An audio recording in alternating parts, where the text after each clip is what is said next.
വിവരങ്ങൾ ഇപ്പോൾ പുറത്തു വരുന്നു. സെല്ലിൽ നിന്ന് ഇയാൾ 1:15 പുറത്തിറങ്ങിയെന്ന വിവരമുണ്ട്. ചുവരിനോട് ചേർന്നാണ് ഇയാൾ കിടക്കാറുണ്ടായിരുന്നതും. കനത്ത മഴയിൽ ഇയാൾ പുറച്ചുമൂടി കിടന്നുറങ്ങിയായിരുന്നു.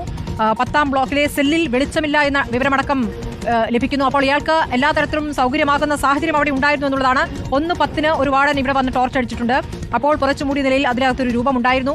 മാസങ്ങൾക്ക് മുമ്പ് തന്നെ നടത്തിയിരിക്കുന്ന തയ്യാറെടുപ്പാണ് ഇയാൾ ജയിൽ ചാടാനുള്ള തയ്യാറെടുപ്പ് എന്ന് വേണം മനസ്സിലാക്കണം. അതിനായി അയാൾ ഭാരം കുറച്ചു. നമ്മൾ ഗോവിന്ദച്ചാമി ജയിലിൽ കിടന്ന് നന്നായി ഭക്ഷണം കഴിച്ച് ബിരിയാണി കഴിച്ച് നല്ല ആരോഗ്യവാനായി എന്നതടക്കമുള്ള വിമർശനങ്ങൾ ഒരു ഘട്ടത്തിൽ പുറത്തു വന്നു. ഇപ്പോൾ നമ്മൾ അയാളെ കാണുമ്പോൾ അയാൾ എല്ലും തോലുമായിട്ടുണ്ട്. അതിന്റെ കാരണം അയാൾ മനഃപൂർവ്വം ഭക്ഷണം കുറയ്ക്കുകയായിരുന്നു എന്നുള്ള വിവരമടക്കം പുറത്തു വരികയാണ്. ജിമ്മി, ഇയാൾ എത്രത്തോളം ആസൂത്രണം ഇതിൽ നടത്തിയതിന്റെ കൃത്യമായ സൂചനകൾ നമുക്കിപ്പോൾ കിട്ടുകയല്ലേ?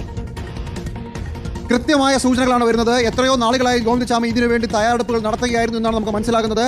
ശരീരഭാരം കുറയ്ക്കുകയും അങ്ങനെ കമ്പികൾക്കിടയിലൂടെ നൂഴിനിറങ്ങാനുള്ള ഒരു ഭക്ഷണം കുറച്ചാലും അവൻ്റെ ആരോഗ്യം അങ്ങോട്ട് കൂടിയിട്ടുണ്ട് അല്ലേ?